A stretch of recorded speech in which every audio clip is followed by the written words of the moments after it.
I get it, and I love all of it. My question is, if we don't have a new direct desire, if we're just happy and we just like flowing downstream, then what's really going on in your vortex will show itself to you, and you will feel the inspiration of that, because you do always, no exception, have powerful desires.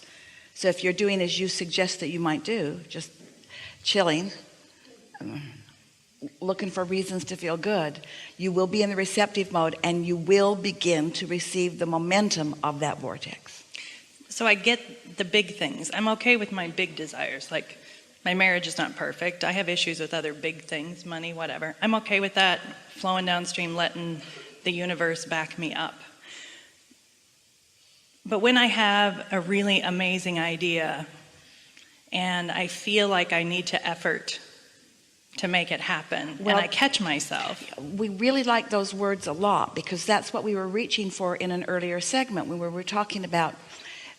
It's an interesting thing to watch so many of you who are beginning to accept the laws of the universe and understand that sweet spot that we're talking about being in the receptive mode and then feeling the ideas flow to you. And it's so interesting to watch so many of you, Esther does it too, where you know what that feels like, but you're still really prone to try to jump into the action mode to try to goose it along. And the analogy that we've been giving recently is like, so you go to your kitchen, you want to make some toast, you get out your toaster, you get out your bread, you take it out of the wrapper, you put the slices in, you push down the levers, but you didn't bother to plug the toaster in. So you've gone through most of the motions that is accurate, but you didn't connect to the electricity first. And that's what happens so often. You jump into action when you're not clearly connected to the current. And so then the action does feel like effort. It'd be like trying to toast with no electricity. A lot of effort rubbing those rocks together. So if you're there, so can I go along having chocolate cake and doing yoga and massages and loving life, knowing that that's all being done?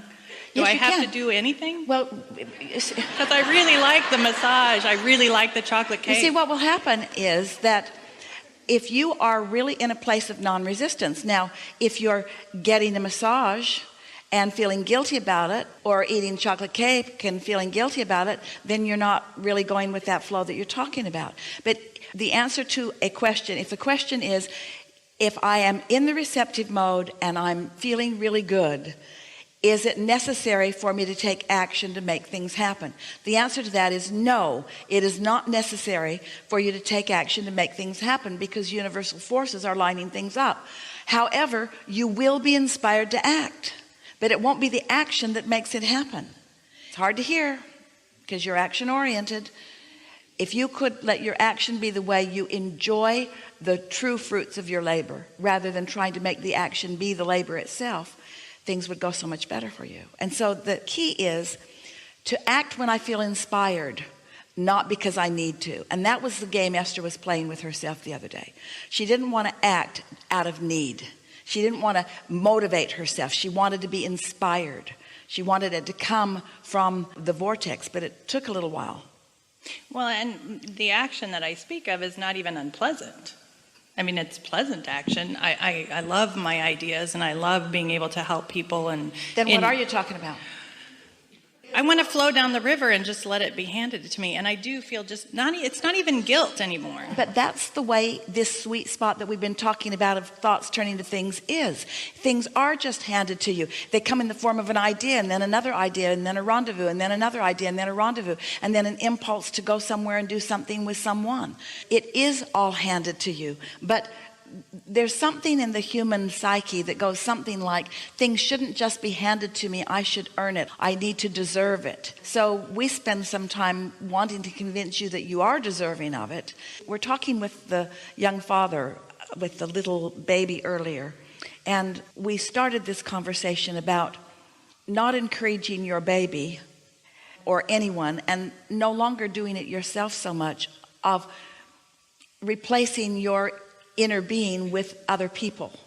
But so many of you have done that already, where you're trying to get the marks on the chart or you're seeking approval from someone. And so you have gotten into the habit of acting, because when you get a job, usually the person who's paying you is expecting some action from you.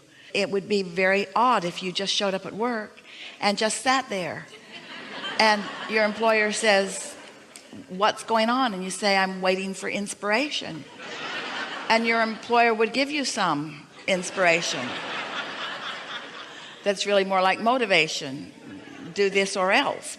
And so it's the way you've sort of trained yourself. You've become far more reliant on action, and you're using action in a way that you never intended. Instead of getting into the receptive mode and following the flow of the energy, what most people do is they don't do that, and then they try to use action to compensate. And that's why the analogy of the toaster not being plugged in is such a good one. You're trying to get results out of a toaster that's not plugged in. And that's why so much of your action, it makes you feel tired, it makes you feel weary, it makes you feel unproductive. Where when you're really tuned in, tapped in, turned on, then. So let's get to the heart of this question. So how do I go about that? And we say the answer is momentum. And then you say, well, tell me more about momentum. And we say momentum simply means have a thought and don't contradict it. That really is the definition of momentum. Have a thought and don't contradict it.